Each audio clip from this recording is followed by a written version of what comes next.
apologies needed. All right, good evening. I'd like to call the Tuesday, June 29th, 2021 Board of Selectmen's meeting to order. Can we all please stand for the pledge? I pledge allegiance to the flag of the United States of America and to the republic for which it stands, one nation, under God, indivisible, with liberty and justice for all. All right. Seeing as I don't have any announcements, I'll go to Citizens Forum. Is there anyone here for anything that is not currently on our agenda this evening? Seeing as none, we are going to put a hold on agenda item number 1, waiting for the representative from National Grid to get here. So I'll defer to the board. Do we want to go right to insurance follow-up, or do we want to take care of item 5, which is reschedule election or possible votes? Oh, so many choices. I know we're all excited. Once we get into that insurance thing, we could be here for days. Right. Staff is here. I'm cognizant of their time. Is there anything? It's all the same to me, because I still got to get through executive. Gene, you're here for insurance? Yeah. All right. And I know the grid rep is only like 15 minutes away. Let's do insurance. Let's do insurance? Sure. All right. Well, why don't we do the others then? No, I was fine. You said insurance, Tim. Yeah, don't let that sigh fool you. Ask and ye shall receive, sir. All right, so we have the insurance follow-up and possible votes, and we do have folks from both companies here. So I know that the outstanding items that we had discussed on that primarily were the replacement costs on vehicles, which was one of the... Yep, that was one of them. The other one was the IOD, correct? So, since this gentleman came on his Peloton the whole way here today, so do you want to, we'll start with you guys and move back over to MIAA on the 2 outstanding items if you'd like? Yeah, absolutely. Come on up. Want us to come up? Sure. Come on down.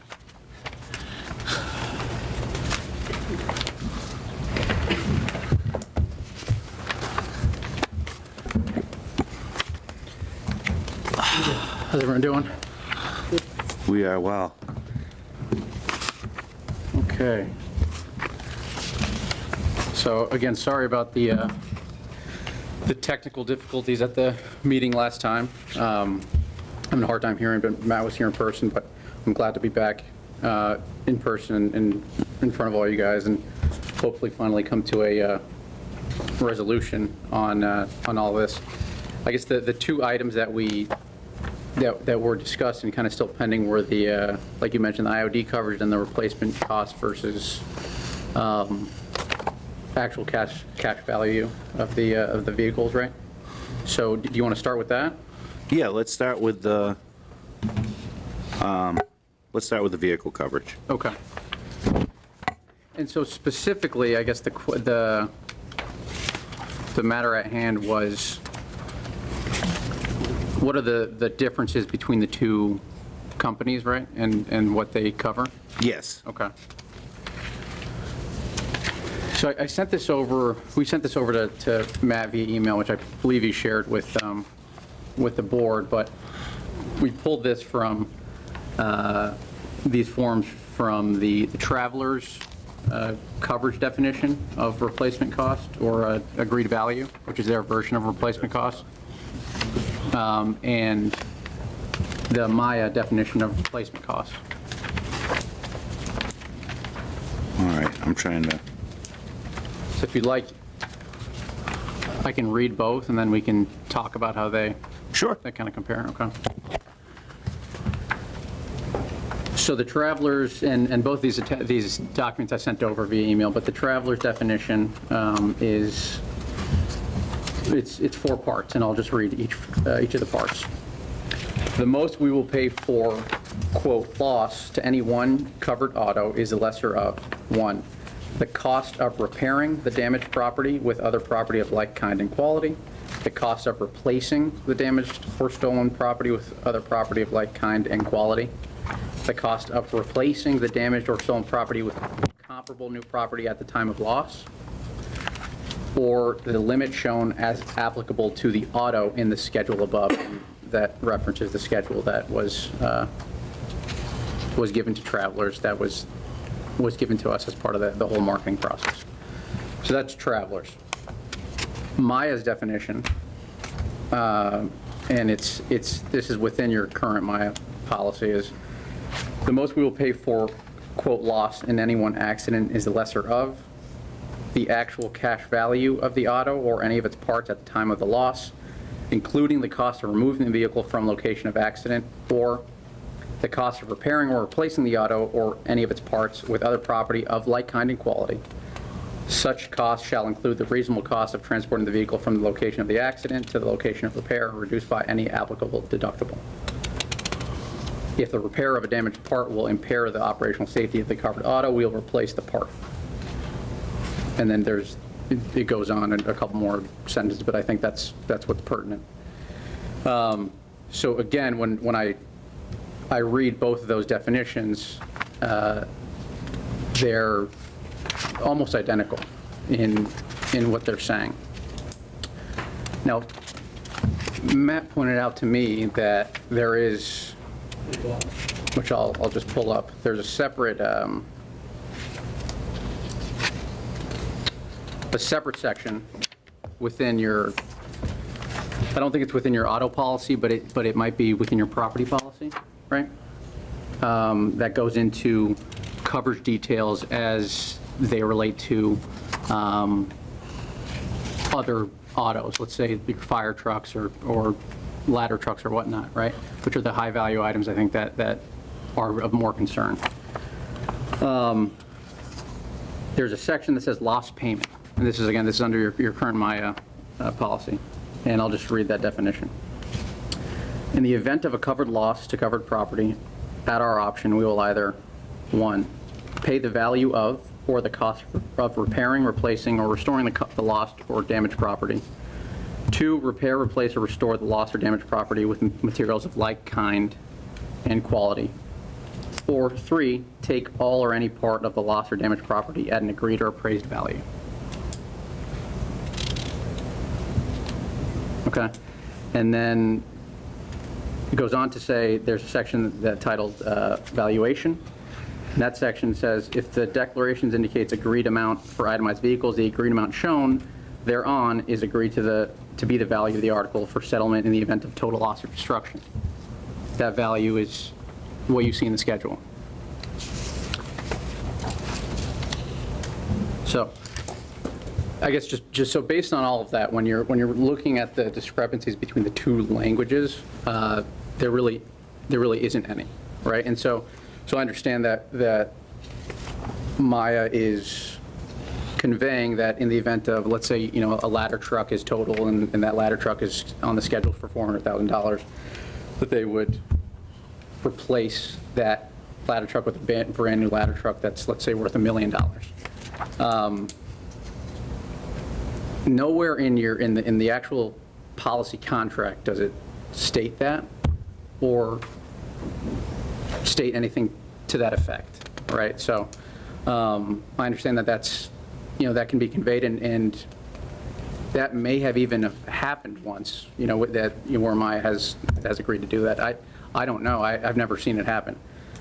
But when we're talking about your actual coverage, I think it's important to refer to the actual policy contract, because that's what's actually going to hold up when determining your actual coverage, not what's being talked about in a board meeting, but what your actual policy contract says. So as far as the coverage discrepancies go, in our view, there isn't one. The schedule of vehicles that we have, which is, again, was provided to us by the town, that's what Travelers has agreed to for each of those vehicles. And they have agreed to pay them at replacement cost, same as Maya. Is that different from the original meeting, the proposal? The first meeting or the second meeting? Probably the first. So the first meeting it is. So on the first meeting there were, I don't know, maybe 10 or 12 cars, and a couple of them were high-ticket items like the ladder trucks and fire trucks that were being covered at that time on an actual cash value basis as opposed to replacement costs. From the time that first meeting happened on June 1 to June 15th, which was when the last meeting happened, we were able to get travelers to agree to schedule those as replacement cost, which is their definition here that I read, right, which is pretty much the same as Maya's definition. And then Matt has the schedule of the actual traveler schedule, which you can see. So you can keep that one, but if you want to just flip to the, this page right here. There's about, now, how many vehicles is that? 3, 6, 9. There's about 14 vehicles there that Travelers is now offering at agreed value, or Maya's version of replacement cost, that Maya is only offering actual cash value. And there's only one vehicle on the schedule. It's a Ford F-350, and that's the only vehicle Travelers hasn't offered replacement cost that Maya is, so just to be fair there. So as far as coverage goes, this is really right here, this schedule, and, you know, we tried to make the print even smaller, but we just couldn't, but this is your coverage right here, and that's what Travelers has agreed to, right? So if you compare that to your current Maya schedule, where it lists ACV/RC, that's a column that's listed on your current schedule. This coverage that Travelers has agreed to actually outperforms your current coverage when it comes to the amount of vehicles that are being covered on a replacement cost basis. Now, Jesus. Just for my own clarity. Sure, yeah. Let's make the assumption that something happens to the ladder truck today, and the value of that ladder truck is $600,000. You would give us $600,000 for that truck. correct. Whatever's on the schedule is the amount the town would be entitled to. We put this on the hook for $800,000 to replace it. No, well, I just wanted clarity as to what he was proposing. So It is, replacement- that is, Replacement cost yep. for another 2001 truck, not for a 2021 truck. For the value that is agreed on the schedule, yeah. Yeah. I can't sit here and tell you that, you know, if a ladder truck that's scheduled for $400,000 is totaled, that Travelers will give you $1 million. I can't do that. I've never heard of that. I've never heard of an insurance company doing that, and quite honestly, that would be a pretty tough business model to rationalize, because what would the point of scheduled vehicles be then, or an agreed value on a vehicle schedule be? Oh, I understand what you're saying. Right. Is at our last meeting, that's what I specifically asked for, was that verbiage that says what was being stated, that it's going to be, if the truck is totaled, you get a new truck. Okay, show it to me in a piece of paper that says that. Right. So what you're proposing is just whatever the value of that particular piece of equipment is today is what they would replace it for. Yep. Up to what the value is on the plan. So if it's $500,000 and it was a $600,000 truck, then they would give you $500,000. Yeah, whatever the value is on the schedule that we're provided, that's what they would cover up to. Let's walk through, Mr. Chairman, a nuanced scenario then. Ladder truck's a good example because we can deal with round numbers. So we total the ladder truck tomorrow. I presume, looking at this Traveler's language, I start off with the general brush stroke, which says the most we will pay for loss to anyone covered auto is the lesser of. It's a total, so provision 1 wouldn't apply in the case where the vehicle is totaled, right? You would kick to 2, the cost of replacing the damaged or stolen property with other property of like kind and quality. So presumably the search would be for what? A similar ladder truck of similar vintage with similar capabilities, which you won't find. Maybe you'll find in Central America somewhere because they've been gifted from Texas. No, it really does happen. Yeah. Right? Yep. But you wouldn't be able to get it. So you would then default to 3, the cost of replacing the damaged or stolen property with comparable new property at the time of loss. So if you defaulted to that on our ladder truck and you had to get what that basic, it's fairly basic, it's a quint, but you would replace it for more than the agreed value. Is that what that language says? You would, Travelers would be replacing it, They would be replacing it up to the scheduled limit. up to the schedule limit? Yeah. Is the schedule limit subject to depreciation? No, the scheduled limit is subject to, What we agree on? yes, And that's the purpose of the agreed value, the actual cash value accounts for depreciation. correct. So if we agreed upon the cash value being $1.2 million, Mix the terms. If the agreed value were, what would be the basis of the agreed value? Then- Just what we agree? With no tie back to what it would actually cost to replace it or what it's worth now? The basis of the agreed value is what the town wants the vehicle to be insured for, and that's how the premium is rated, right? So we took the town's vehicle schedule, gave that to Travelers, and that's how they rated their premium, right? So if you said, I want the agreed value of X ladder truck to be 1.2 million, Travelers would say, fine, and then they would adjust their premium accordingly, right? So we'd be insuring a vehicle we don't actually own in case the one we have dies. We would have the agreed value there to replace it. Right. but there would be a hike to the premium to get it to the number that it would actually be to I assume replace so. it. Right. It would be a risk associated with all these vehicles. Okay. And so on our declaration, what they rated was $467,000? Is that- Yeah, we have the vehicle schedule somewhere. I don't know if you, The actual map. This is the schedule that was Yeah. given to us. I think I it's on. personally was not here when the town, I'm not even sure my predecessor was here when the town got that ladder truck. Was Mike here?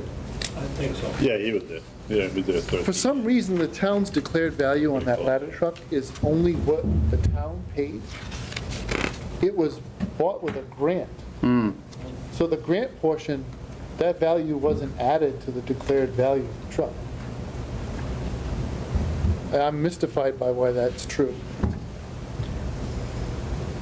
So again, when we had these negotiations with Travelers and obtained quotes from them, our basis and what we had to go off of was the values we were provided, right, by the town, which is this vehicle schedule right here. And that's what Travelers used to, for rating purposes. If you feel like some of these are undervalued or need to be changed, that's certainly, more than doable. But this is what we had to go off of, right? So we couldn't take this and say, okay, we want to insure these 5 vehicles for $1 million because. No, we it's want true, to and I start- think that my renewals only got 467 on the declaration. I'm sure of it. Yeah, that's a third of the price now. Yeah. All right, so the other issue was around, So we're underinsuring that considerably. if your notion is that you want to replace it, if it got totaled, With the new one. with something that's got the same capability, yeah, we don't have enough. Unless we can ship one from Unless South America. we ask for a redo on the proposal to up that value.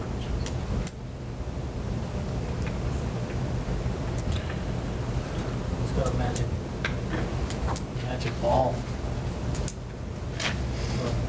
Crystal ball. If you can start predicting like accidents that will total vehicles, Tim, you got a hell of a new business for you. Can answer some of these questions, or? You'll get your turn, I just want to finish with these guys. What would that Mr. affect Chairman, is everybody done with, no, What would that affect on the premium? Because you already have the risk factor in I there. have so no now idea how Now that- it's the value, so. I can't speak in definites as to how it would affect the premium. I'm not an underwriter, and so I'm not sure, but what I can tell you is if you look at your total insured value of your entire vehicle schedule, right? And you just go off of percentages. Let's say you wanted to increase your $400,000 truck by 200%. Would it affect the total value of your of your vehicle schedule all that much? Probably not. So, I think we'd be, by looking at it, rough numbers, the insured value is about 40% of what it's actually going to cost to replace one. So if we want to increase that by 60%, I would say it would probably be safe to assume that you're going to see a sizable increase in your premium. But what Salim's talking about is the total value of the whole fleet, right. which, I don't know if you have a sum. Yeah, it would be absorbed into the total value of the It's an expensive piece of equipment, but it's. No doubt, yep. It's not much more than 10%, 15% of our whole value. Right, that's my point, yeah. So if you were to increase that vehicle by 60%, would it increase the total auto premium by, So you got all your fire engines, all your Right. heavy dump trucks at highway, everything's on this schedule. Well, in theory, it would make more sense, the probability, and, I'm not picking on any one department in here, but the probability of damage happening to a town-owned vehicle is significantly higher for a highway truck than it is for a fire truck. for the use. Just because it's used more regularly, it's not, sure, yeah. I mean, would you agree with that, John? Yeah, you're out in the extreme conditions. So, I mean, in essence, you'd be looking at changing the value, not just on like the expensive piece of apparatus, but you'd want to put pretty much every vehicle that would be high risk at full replacement value at current cost. So like if one of John's 10-wheelers got mashed up, and its insured value is, say, $60,000, but to replace it's actually 120, we're going to want to insure it for 120. So, I mean, am I wrong in Well, my is that- thinking there? Is that what's going on? Is all of them are undervalued on the schedule? I'm not sure, I didn't go through Right. the schedule car by car, and Take a look at that list again, Tim. You got a Hubble telescope? I do. Electron He Mike. kept the big list for himself. Obviously, we provided that. Who did you work with to get that? Was that department heads, Matt? Is that where we got? No, we revisit the declaration every single year with Maya, so we sent along the most recent version of the, yeah. we update it, we have vehicles that come and go, so we update the schedule constantly. And I would say the dilemma to find an older fire truck is much more difficult than if you lose an F-350 tomorrow, you can go buy another 2010 F-350 or whatever year it is to replace exactly.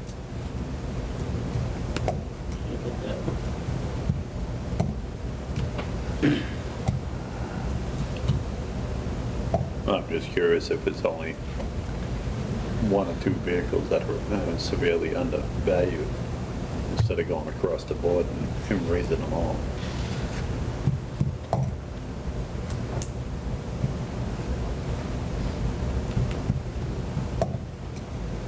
And if you wanted to do let's say, I mean, we're at the June 29th here, right? So a decision has to be made one way or another, but if you wanted to do call it a midterm audit of your fleet and go through each and every vehicle and adjust the values accordingly, that's not an issue. That's something that can be done at any time, right?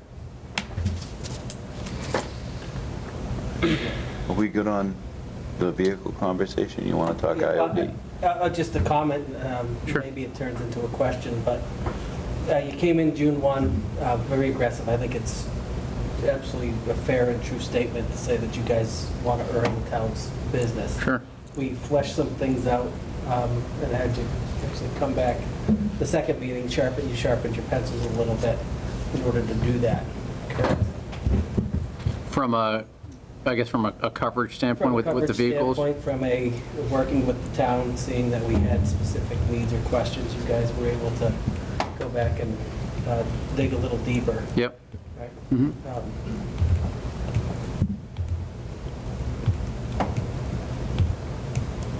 So there's no question there, I'm just processing it. Yeah.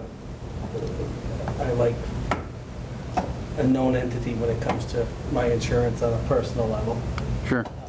But I think there may be some safety in numbers and a comfort level that for me to overcome is going to be Tough. a tough, Yeah. tough one. Sure. Yeah. I hear you. All I can say is making a change is difficult, for anyone, whether it's insurance or anything else. It's tough, right? You know what you know and you trust what you know, and that's, you guys have been with Maya for a long time now. So I can certainly appreciate that.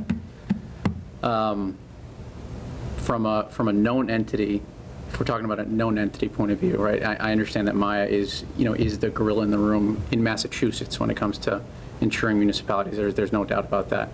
In every state, there's a risk-sharing pool like Maya, where a lion's share of the municipalities are part of that pool. Having said that, Gallagher, as a brokerage firm, is, and our team specifically, is, we're far and away the largest public sector broker in the country. Our team does about 70 municipalities throughout the Northeast, right? And Travelers is far and away the largest public sector broker in the country. So from a point of view of do we know what we're doing? Does Travelers know what we're doing? There's no question that we do. How do I prove that to you? I mean, I think we have so far with the proposal we've put forth, but developing trust takes time, right? And there's no way we can do that over a period of 30 days. So you would have to feel incentivized enough by what we've presented and by the cost savings to make that change and let us earn your trust throughout the course of the relationship moving forward. So that's one thing, but I certainly understand that making a change is tough, and you might be apprehensive to it. The other thing I'll say, though, is that if I'm just looking at your history with Maya, and I don't have the chart in front of me now, but or maybe it's in here. I think we alluded to it during the first meeting. One more slide.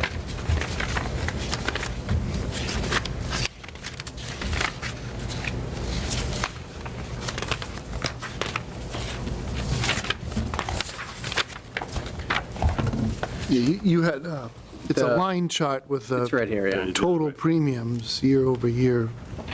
And the reason we did this is we went back to 2010 and we pulled your historical pricing, right? This is with what you know, right? This is what you know, who you trust, and as far as I'm concerned, the service Maya has provided the town, in my conversations with you all and with Matt, has been good, and that there's no doubting that. But that isn't good, and that is contradictory to what the market has been doing over this 10-year span. Your premium went from $220,000 to $390,000, and it's going to go to $470,000 this year. That's doubling, more than double in a 10-year span. Not a single one of our municipal clients has that happen to, because in the period from 2010 to about 2018 or 2019, we were in a soft marketplace, right? And sure, you'll see pockets where there have been marginal increases, but then what we do as a broker is we go out to the entire marketplace every 3 years and pull all these quotes from different carriers, and that competition breeds results, breeds premium decreases, right? And we do that on a 3-year cycle. So I can confidently say that this historically is not what it should have been, right? Regardless of increased exposure or any of that. It's just not what was going on in the insurance marketplace. So Increased exposure in our claims. claims or let's say your budget size went up, your employee count went up a little bit. All municipalities go through things like that. But for your premium to double, more than double, not one of our clients has seen that. So what would be a more typical pattern for somebody with our claims history, knowing that we have Sure, extensive yeah. property claims? We would still see an increase, but what would the more, I don't want to ask a specific example, what would be the typical path? Would it be 8% year over year as opposed to 11 or 12? What would the pattern? The thing is, it would be year over year, but it wouldn't be for a period of 10 years. Let's say it would let's say you had, this entire time, you had average to, below average claim history, which I don't think you have. I think that's been a more recent thing that's happened from 2015, 2016 on, but let's just say it has. It would go like this, like it did, and from 2010 to 2012. And then in 2012, we'd go out and market the program. When we market the program, we get as many carriers involved as we can, like we did this year for the town. And what that does is that breeds competition within the marketplace, and that in turn drives your costs down, whether it's with your insurance carrier or with a different one. Your current insurance carrier will sharpen their pencil because they know they have competition, or another insurance carrier is going to come in and undercut them, and then you're going to save money that way, right? So let's say that happened in 2012. So it goes up a little bit, then 2012 flattens out, or goes down. Then maybe it goes, let's say your bad losses continue, then it would go up a little bit for the next 3 years, then flatten out or go down, because we'd market it on a 3-year cycle. That's the point that's our job as a broker, is to mitigate your costs and to keep those costs down. That brings me to my last point, which is how we're compensated, right? If we were a broker for this entire period of time, our compensation would have more than doubled if we were being paid on commission. That's why we don't work that way. We like to work on a fee basis because it's transparent, and it doesn't incentivize, it de-incentivizes your broker from just letting this happen and your costs go up. Because what you're paying the insurance carrier and what you're paying us shouldn't be correlated at all, in our opinion.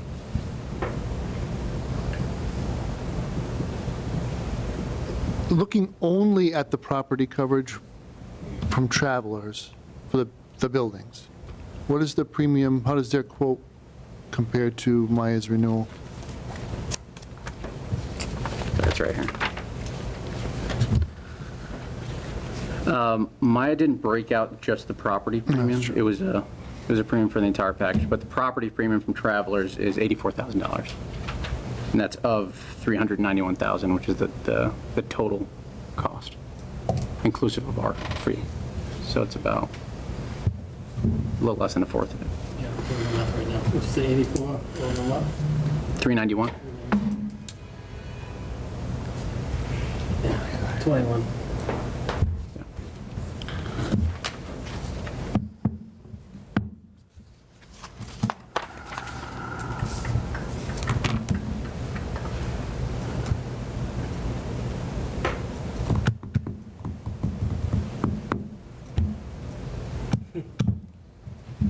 Kevin, what are you thinking?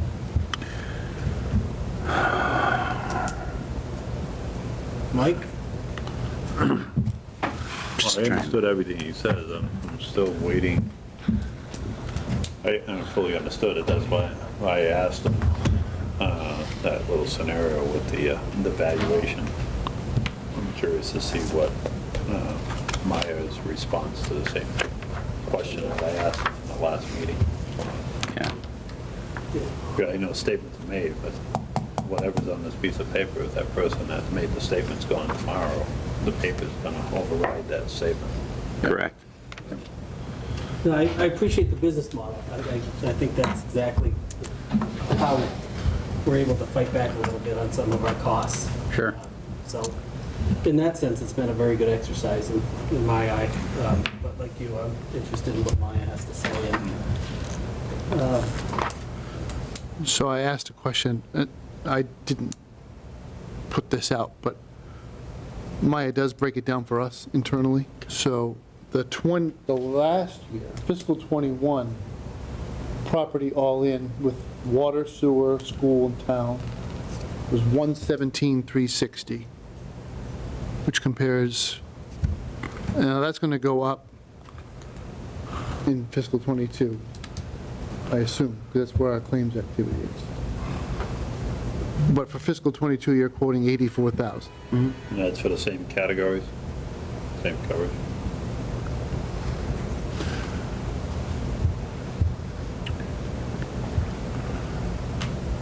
I think most of the questions about IOD were from Maya, as it had to do with the Chubb policy in particular. Yeah. Does the board understand the difference right now between the VFIS Yeah. coverage for injury on duty versus Chubb?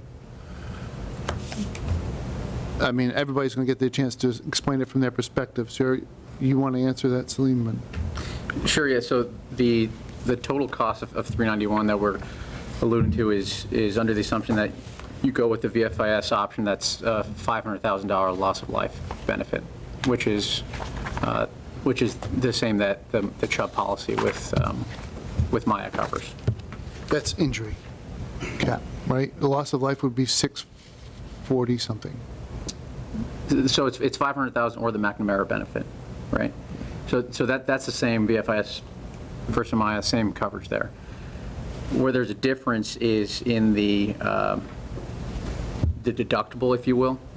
So the Chubb policy has no deductible. The VFIS policy has a $10,000 deductible, A deductible and an exclusion period. a 60-day exclusion period, yes. So both taken together. But also, Matt, wasn't there a No, 2 year? what's your answer to that? Is it 10,000 or is it 10,000 plus whatever you'd be exposed to during the exclusion period?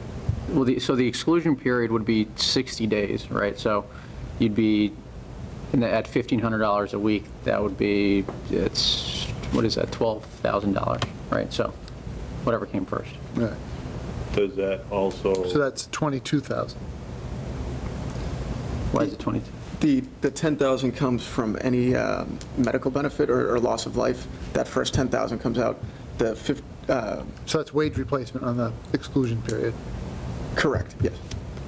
The weekly benefit.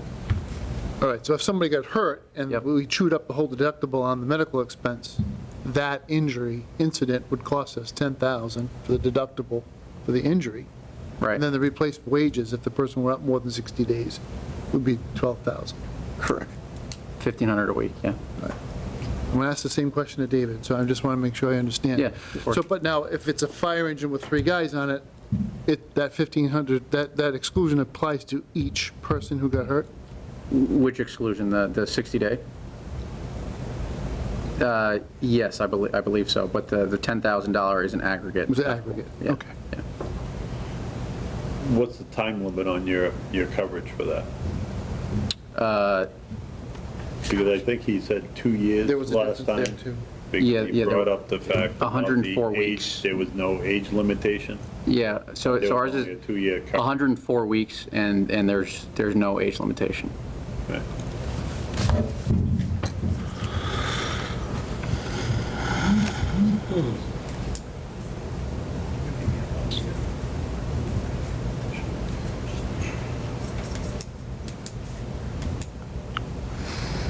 I don't have anything further for these guys. Tim? I haven't heard from Maya yet, but I will say, if we chose Maya, would you come back again the following year? Next year? Yeah. Or at the time of, Respectfully, no. We wouldn't come back next year, but I've had a great experience working with you all. And by the way, I've been in a lot of board meetings. I mean, you guys are the most put together and no, I'm serious, and well-run board that I've been in and asked great questions. And I had a great experience working with Matt. So would we come back and entertain the opportunity to work with the town again 2 or 3 years down the line? Absolutely. But next year we wouldn't, because the reason we go out to market for our clients on a 3 to 4 year cycle is if we take a client out to market every single year, then they develop a bad reputation in the marketplace as being, as being disloyal, as wanting to shop around every year and willing to jump from carrier to carrier for a marginal cost saving. So that wouldn't benefit us, nor would it benefit you. it's a great answer, honestly. Thank you. Yeah. Any other questions, Mr. Fitzpatrick? No, Mr. Moss. All right. Thanks. Thank you, guys. Thanks, guys.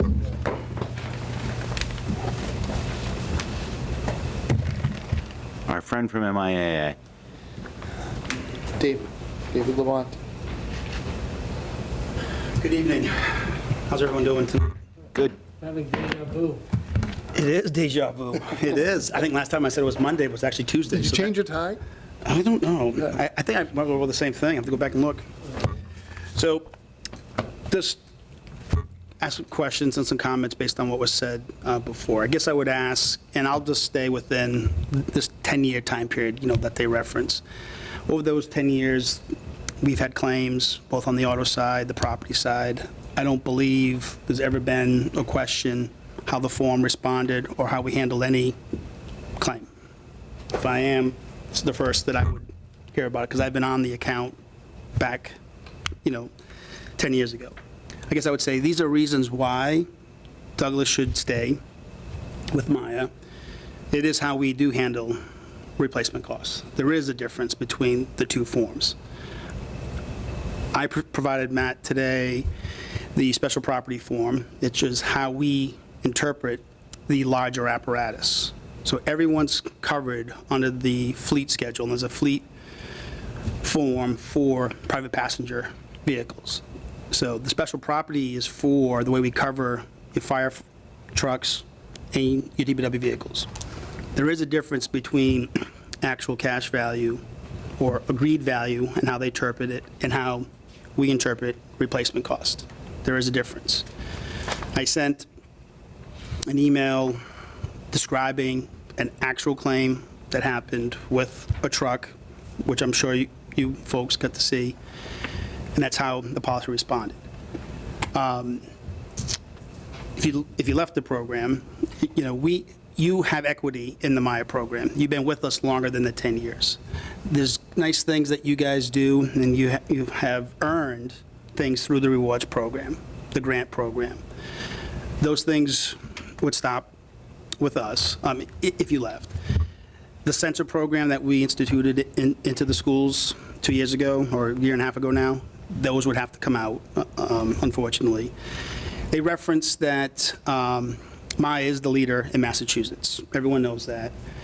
I guess I would have I don't know if you get any reference from them in terms of other municipalities they work with in Massachusetts. One, how they do handle a claim in the event there is a total vehicle loss. How does the policy respond?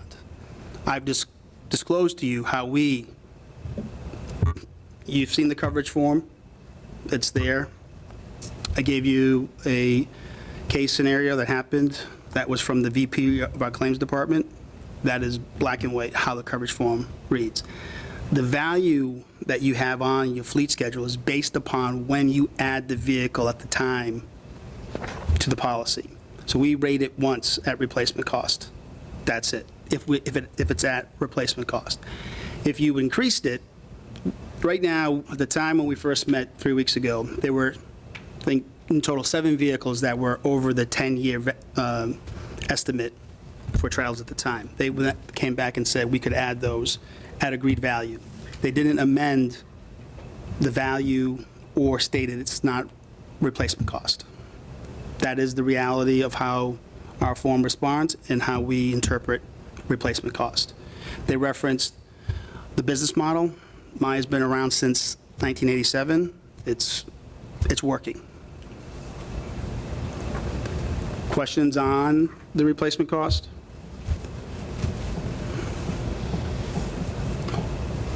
So it's specifically worded in there under special vehicles? Is that- Special property form, there's a 4-page piece. Page 3, item 4 stipulates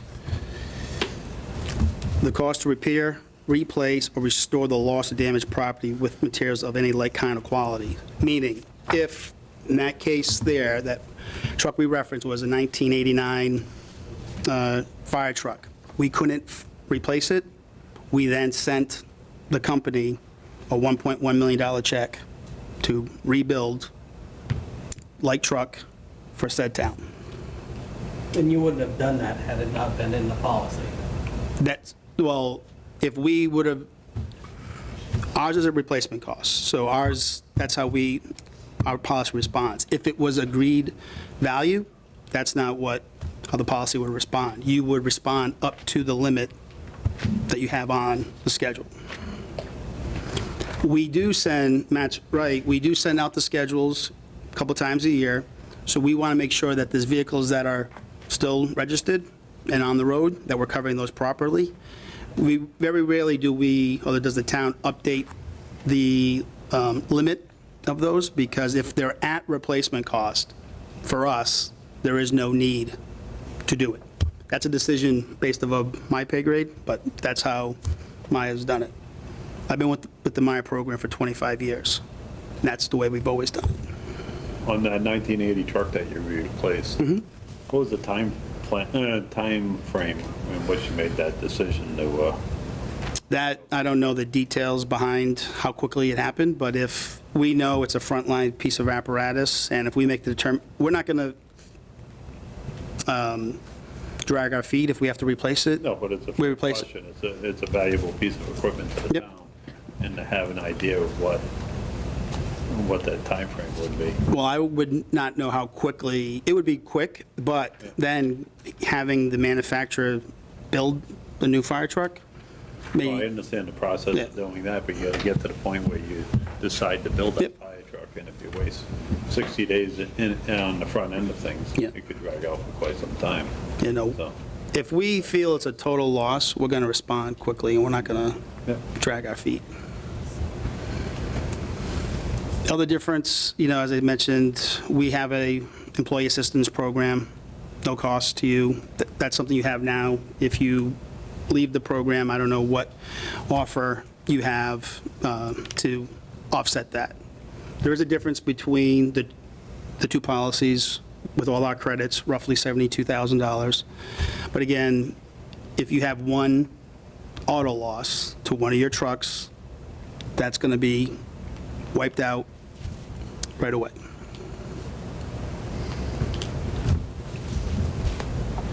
Could speak to the statement that the premium increase is substantial, and we're seeing that through Maya, but we wouldn't necessarily see it with the other gentleman. There's been, great question, there's been years where the town has had, been in multi-year rate guarantees with the Maya program based upon losses. So typically, if you had good claims experience, we lock up a block of communities every year. They could have a 0% increase, up to 2.5%. Some get a minus off the premium based upon your losses. Your losses really drive your experience in the rate. Obviously, if you add new vehicles, your exposures will change, payrolls go up and down in workers' comp, claims go up. Your losses, every carrier looks at losses from a 3 to 5 year pick. So the claims you have, so the year you're in right now, half the year didn't go into our loss ratio calculation for you, so it was a 5-year look back that went into it. So that's what drives the experience. This year's increase was just over 10%. And as I said before, the bad year for you in the program was 18-19. There were 10 property-related claims that happened. That was the tough year. And now, this doesn't count the claims that we're dealing with right now in this fiscal year.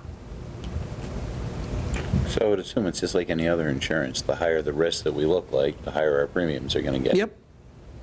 Yep, and that's it, every carrier looks at. Obviously, Travelers priced it aggressively. They want to get a market share. I don't know if they provided you with other communities they work with in Massachusetts.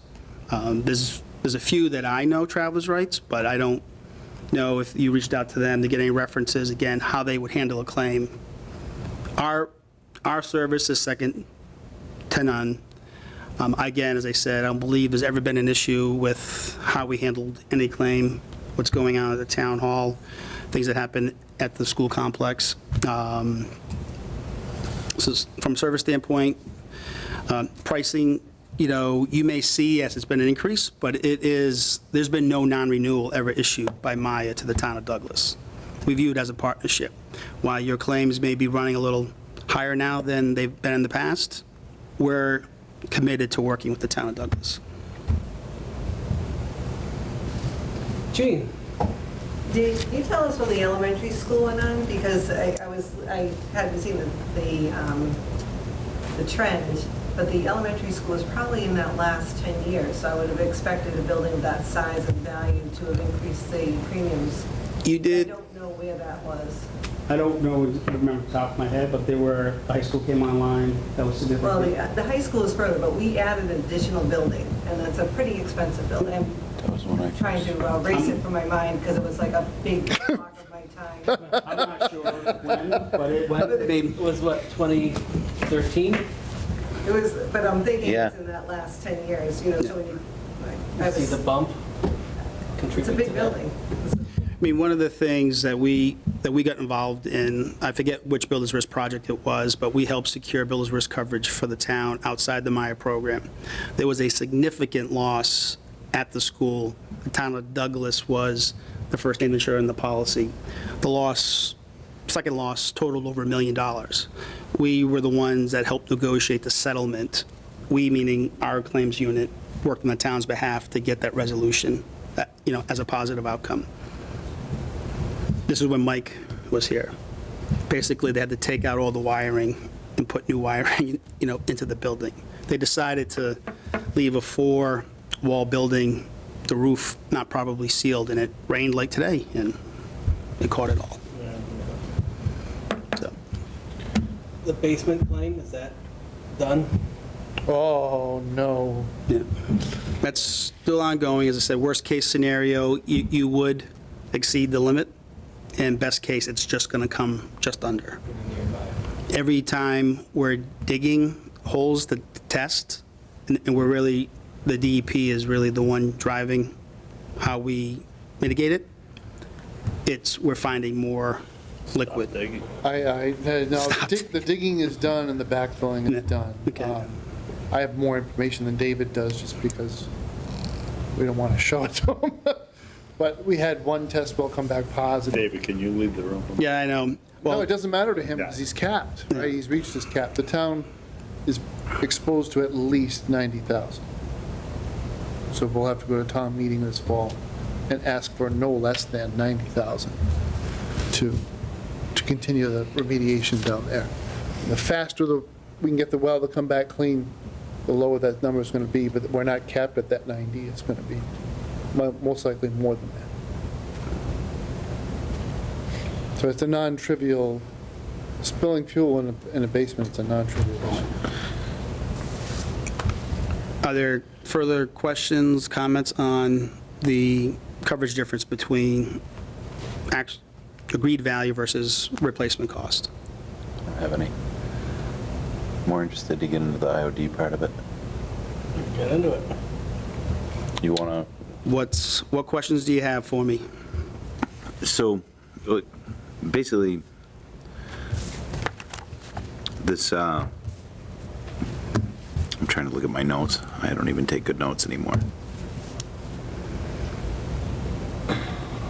Things that I remember, if you want me to chime What's in. your deductible? There is no deductible. No What- deductible. What No exclusion. No, what VFIS does, and we do it sometimes too, is we'll put an aggregate deductible in your program that's geared just for the medical claims. There it is. In this case here, the weekly indemnity is outside of that, so it would never go to that. Your 60-day wait that is per claim for the entire year.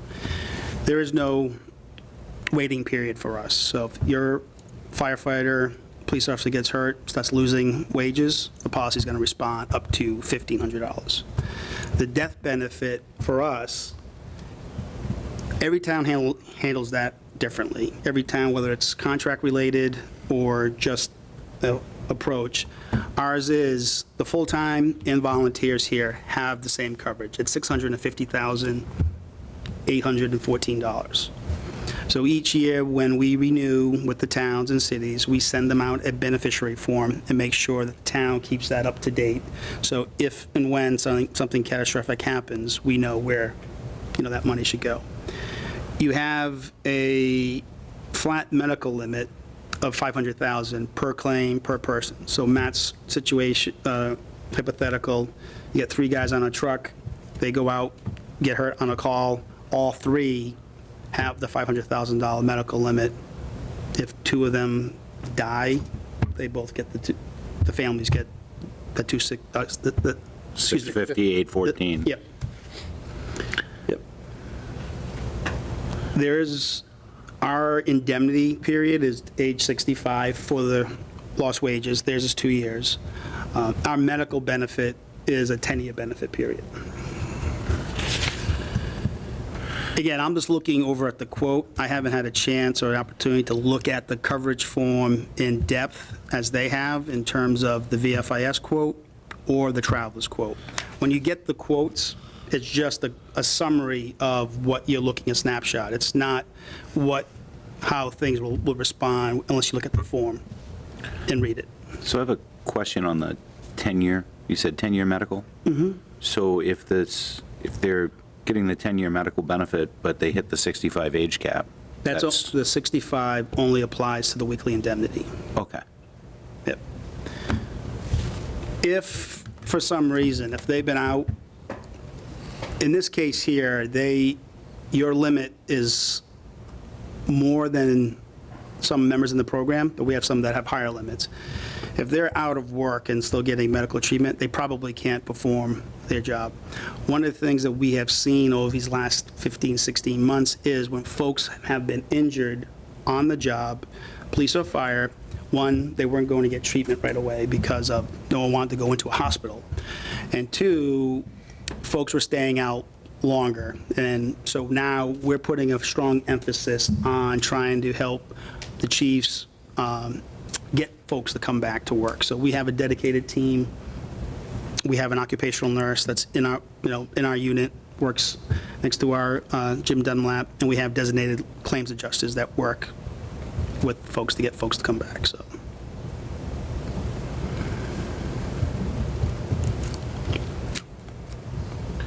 Any questions, Tim? At the risk of not using the proper terminology, you said 2 years versus age 65? That is, the VFIS benefit period for the weekly indemnity, lost wages, is only 2 years, 104 weeks. There's been claims that we have that folks have been out longer than that, but if an officer's going to be out for an extended period of time, you're going to look to move them to disability retirement. But there is expense that there's differences in coverage on the VFIS and Chubb and exposure that the town has.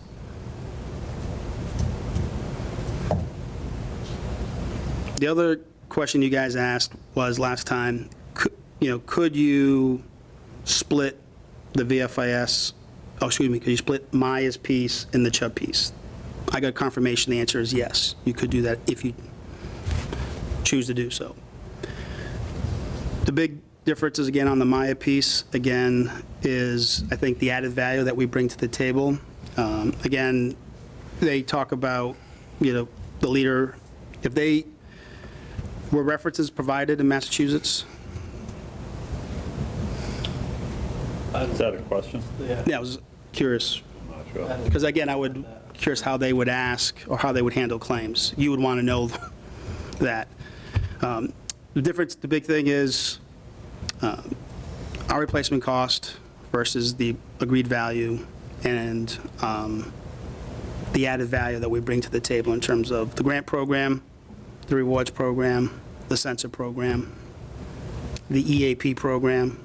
The EAP program is the Employee Assistance Program. So every employee in the town has access to it at no cost, as well as all their family members.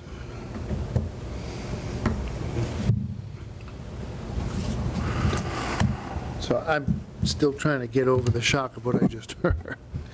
So we could separate Chubb from the rest of the, in other words, place our IoT business through Cabot with Chubb. So it's not exclusive. No, the program is exclusive to Cabot and Maya. So Gallagher doesn't have access to the program, the Chubb program. The program was designed for All right, Cabot. so no, that does answer the question. So if they can't place our business with Chubb with a broker record letter, if we wanted the same Chubb policy, we'd have to work it through Cabot. Correct. But we can do that separate from the rest of Maya's coverages. If you choose, In 2 days? day and a half, Who's counting? I have still 7-1 stuff to wrap up, but, I mean, I think the process, the exercise that you went through was a good exercise for the board and for Matt. I think you've learned more about insurance than you probably wanted to know. But again, you know, if I felt that it was a good decision for the town to make, as you know, we're fully transparent. You know, you have a list of all our membership. I dropped off Maya's financials for you guys to review. We're an open book, so any questions you have, this is really your program, and we're committed, you know, to the town. You know, as I said, you know, the adverse claims that we've experienced, most carriers wouldn't stay on an account that has a loss ratio as high as the town. But again, it is, you ride the wave, and we're, again, committed to the town. Okay.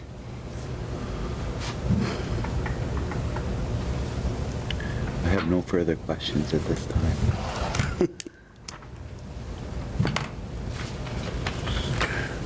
I will say, thank you both for all the work, you know, all three of you for all the work that you guys have put into the proposals that you brought forward to the town and trying to earn or retain the town's business. So, you know, I give you credit because this is not exciting stuff.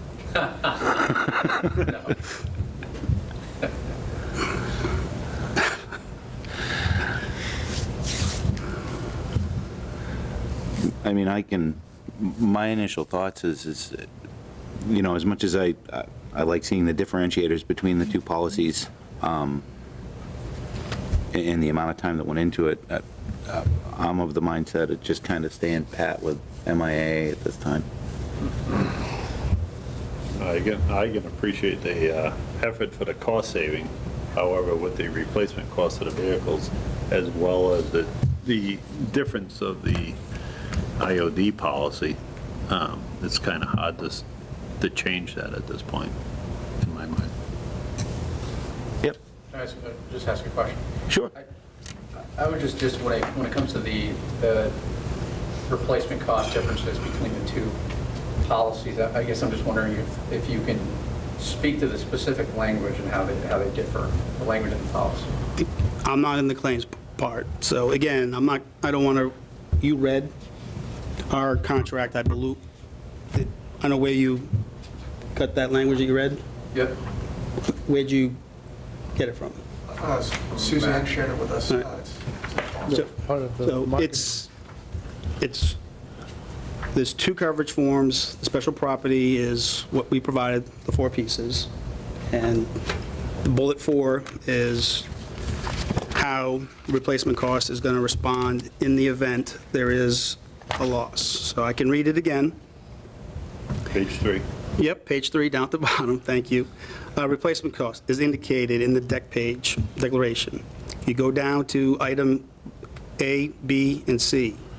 B, the cost to repair, replace, restore the lost or damaged property with materials of any like kind or quality. So if we can't replace, we can't restore it, we're going to replace it up, it's replacement cost. So right before that, it says, we will not pay more than the least of the following amounts, A, B, or C. A is the limit applicable to the lost or damaged property. That limit is the limit on your schedule. B is what you just read, the cost to repair, replace, or restore the lost or damaged property with materials of like kind and quality. Or C, the amount you actually spend that is necessary to repair, replace, or restore that lost or damaged property. A, B, and C are all prefaced by, we will not pay more than the least of the following amounts. In comparison to the traveler's coverage definition, again, the most we will pay for a loss to anyone covered auto is the lesser of, same thing. The cost of repairing the damaged property with other property of like kind and quality. The cost of replacing of damaged or stolen property with other property of like kind and quality. The cost for replacing the damaged or stolen property with comparable new property at the time of loss. Or the limit shown as applicable to the auto and schedule above. I still struggle to understand how those policy definitions differ. Well, I wasn't given the opportunity to have your policy language. Well, I would like to read it before right now. Again, the way replacement cost is on the program, I stated it in a separate email that Matt referenced the policy language.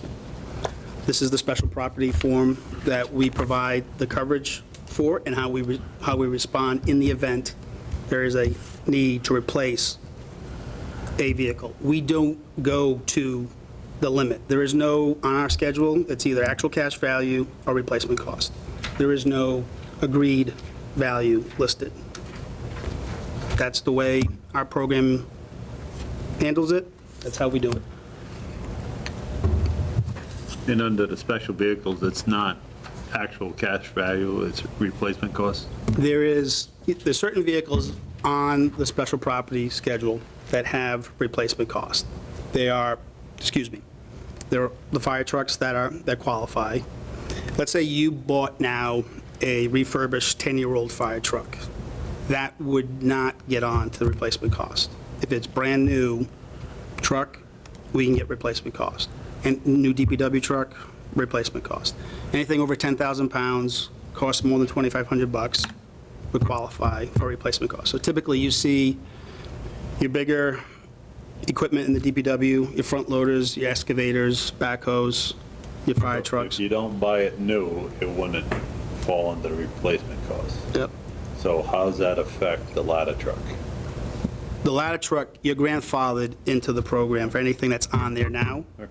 You have replacement costs. We're not going to, Yeah, I was just making sure, because you just said something, so I wanted to Yep. make sure that, That was a gotcha. yeah. I remember Yeah, I so- told you that. yep.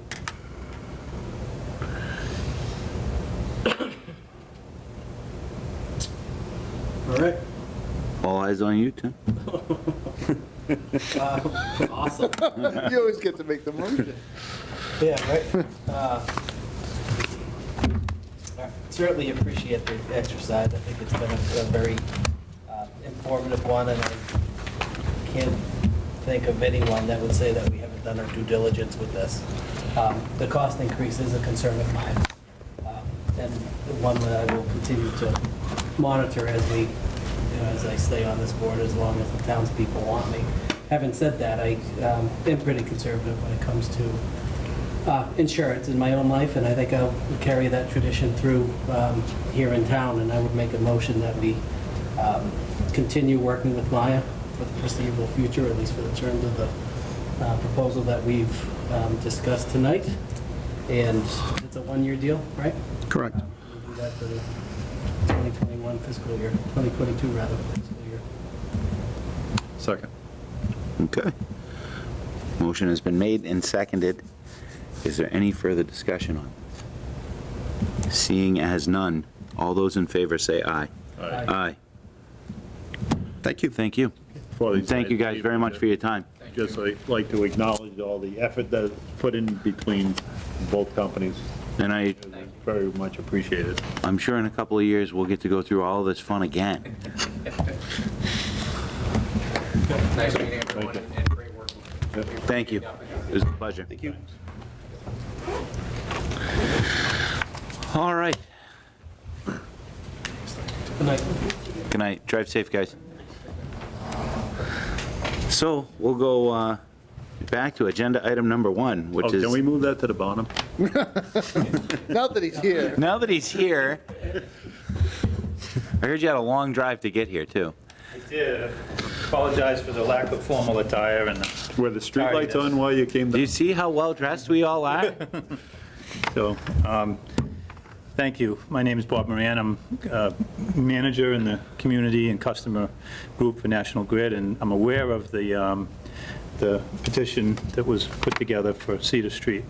Typically, I don't attend these, but, given the sensitivity of it and the need to put this together quickly, John had called and asked if I would show up, and so I'm happy to do that as a new Douglas resident, too. So, Oh, good. Oh, welcome to yeah, town. Just moved from Brockton to Douglas is a bit of a change, so, That's a drastic change. yeah. A lot more trees here. A lot more tree work, yeah, it's a Yeah. lot of trees, Yeah, well, it's good you know that, right? yeah. So, So what's the issue here?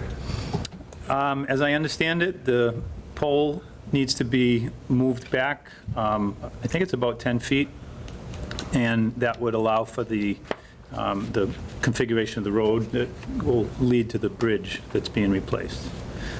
Is that a fair summary, Matt? Let's Cedar Street Bridge. Yeah. Cedar Street.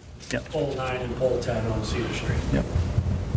And Mrs. Bacon is here, one of the residents at 90 Cedar. 90 Cedar Street. Yeah. Ah. How do you feel about moving the pole? Well, I guess it's a done deal, really. I don't think I have too much choice in this. I guess the pole is going to be moved just for the bridge and to straighten out the road. My big concern is, am I going to be notified when this work is going to be happening? By letter? I'll make that personal commitment to you, Okay, sure. all right. Yeah. And that pole, the pole that's at 90 Cedar Street is right across the driveway from my house. And the wires come from that pole to my house. Mm-hmm. So I'm assuming my electricity will be shut off. There may be a short cutover, we would call it. Okay. There may And I- not be, it depends. I guess it's only how it's being configured. moved like 2 feet, 2.5 feet, something It's, like that. 4 or 5 feet back. I don't think there's that much slack in the wire from that pole to my Yeah. house. So I think you're going to have to put, They may piece in another, they may put Okay. another piece in. they're not going to come to my house and put a whole new wire in or anything like that. I'm not sure exactly how they would do it, but I will make the commitment to you Okay. to make sure I understand it and convey that to you. Okay, I appreciate that. Okay. And he lives in town, so we can track him down if he Yeah, not Too doesn't. far away. I'm sorry, I didn't hear what you I said. said he lives here in town, so we can track him down if he I heard doesn't. that, so- Okay. He didn't tell us where though, did he? We'll find We have him. to wait for the new printing of the list. Yeah, his street list to come out, sure. I'm sure Mr. Furno knows where he is. I guess, as long as you notify me, as long as, I know if my electricity is going to be shut off, if I Of know. course. Today they came to cut branches and Yeah. it's kind of woke me up at 8 o'clock, though I was really up, but, Yeah. so.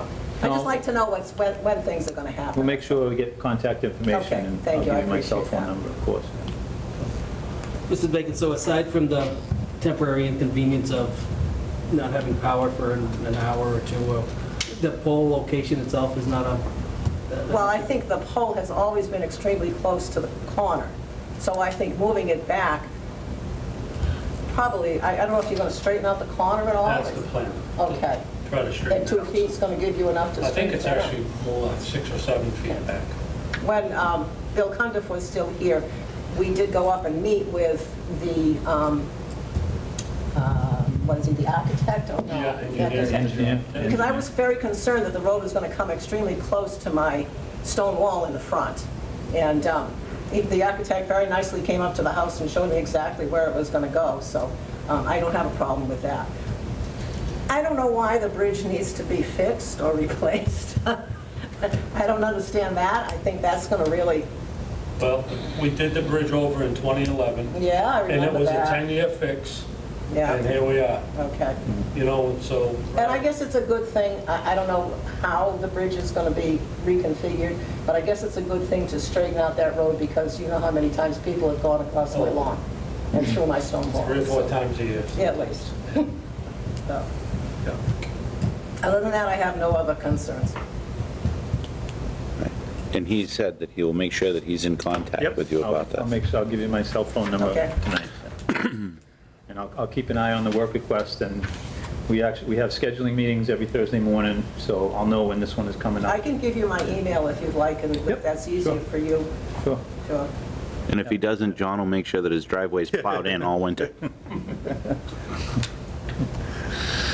So, All right, do you have any other questions or concerns, or that was about it? Just No, the, I don't think so. I think he answered everything for me. Thank you. all right.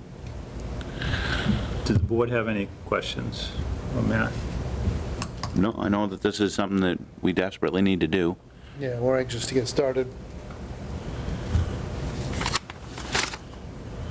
So you would need a vote from us on the poll petition WR number 303-92806 for Cedar Street, right?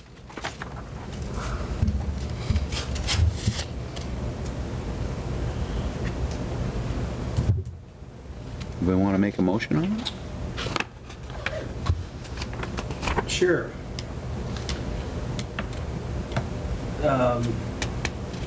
Make a motion that we approve the poll petition WR number 303-92806 as presented in our packet, recognizing that National Grid will be in contact with Mr. Bacon as they complete the project. Second. Okay. Motion's been made and seconded. Is there any further discussion? Seeing is none, all those in favor say aye. Aye. Aye. All right, thank you very much for coming down on short notice. Pleasure, and I learned a lot about insurance tonight, too. Oh, good. Thank you. Thank you for coming down and addressing your concerns, Mrs. Bacon. Thank you.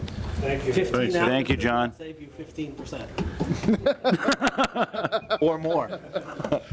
Oh, goodness gracious. All right, so we have to go over the reschedule of the election and possible votes. So after our last selectmen's meeting, our town clerk, who actually does run the elections and needs to be in town I and asked that present, question. is not going to be in town and present that week. So she's asked if we could move it by 1 week ahead, But I would put it to 28th. the 28th. Of September? Yes.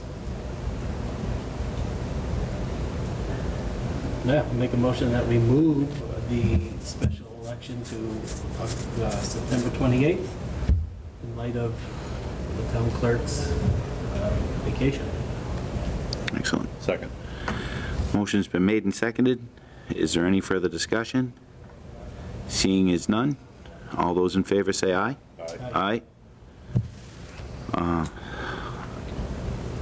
I would ask that we look over, can we pass over agenda items 3, 4?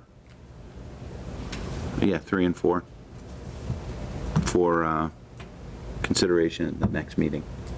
What, you want to include 6 into that? Until- Yeah. Yeah, 3, 4, and 6. So moved. Second. Okay, motion's made and seconded. Any further discussion? Seeing as none, all those in favor say aye. Aye. Your report, Mr. Administrator?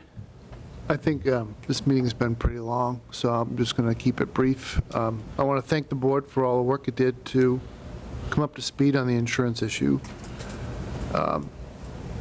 Yes, we all did learn a tremendous amount from this conversation. And one of the learnings I took away from this has got nothing to do with insurance at all. And I'd like to explore as we go into the budget for next year, and as we look to staff perhaps a vacant seat right now, the possibility of working with the school department to have a shared facilities manager. Our exposure as a community for property claims is to some extent tied to the rigor of our preventive maintenance program, our replacement schedule for major systems and buildings. And yes, we could all sharpen our pencils here, the finance director and me and members of the capital committee, and we could come up with a lot of this plan ourselves. But I think, echoing sentiment that the superintendent has made to me in a private conversation, the responsibility of maintaining all these buildings is it's a full-time job. And we add to it applying for grants for green communities, energy efficiency, going through the process of, municipal vulnerability preparedness, the MVP program. We could get action grants for different facilities around the town. That's a a part of what the town engineer used to do that I can't replace with a staff person that's focused on planning, zoning, and Concom. I still need that strong hand around the buildings. I also need to alleviate some of the building-related work burden from people who are otherwise stretched pretty thin, namely the Adam Furno, the working foreman at Highway, who was more or less pushed into this role of doing the town side buildings, and he was the logical guy to go to, but it's not something he asked for specifically to be part of his career. I'm glad that he's doing it. I'm glad that he knows as much as he does about the buildings. But given the amount of claims now, if you add up the claim at the schools for the flood, plus the fuel spill downstairs, and the lightning strike at the fire department, we're talking $1.4 million. And we can't stop lightning from hitting us, and we may not have been able to stop the fuel spill. I don't find fault with anybody for that. I think that's one of those flukes. If there was anything that it's tied to, it's probably tied to the quality of the fuel that was moving through the lines, but it's a mechanical device that failed, and unless you have Superman X-ray vision and you're there at exactly the moment that it fails, you would not have been able to tell that it wasn't going to work. So I look at other things, though, some of the costs that come through on regular warrants month to month, and I see deficiencies in our ability to maintain cost control over aging capital in some of these buildings. And I think it's time to step up our game. We shouldn't expose the taxpayer both to the cost of these repairs, plus those things that go beyond repair and turn into catastrophic failures end up being claims, increasing the insurance premiums. This is an area of instability in our financial picture, and we need to step up and address it. So if the money is there, maybe it is next year to look at that as a possibility for the way we staff. So I'm not necessarily, wouldn't be looking for new funds. I might be looking to reprogram the way we think of community development and the director in that office. I did settle this week the electric vehicle charging station grant and work out here. We were able to work with a National Grid preferred vendor list and leapfrog some of the procurement issues to get to a safe place. That sufficient vetting has been done, competition, to allow us to pick from their vetted list as an energy efficiency project. And there was an adjustment to the cost of the project and went up a little bit because the prevailing wage has gone up since the first time we pulled the cut sheet. But we can cover that. We can take some of the line striping and some of the other aspects of the project out into our operating budget and still meet the budget that we have been given by town meeting, which is the $6,000 over the $50,000 that we're getting free money from the state. I had originally, this will be my last item, I had originally backed off the notion of having committee put together our spending plan for ARPA funds, because it started to really look like we weren't going to be able to do anything other than water and wastewater projects.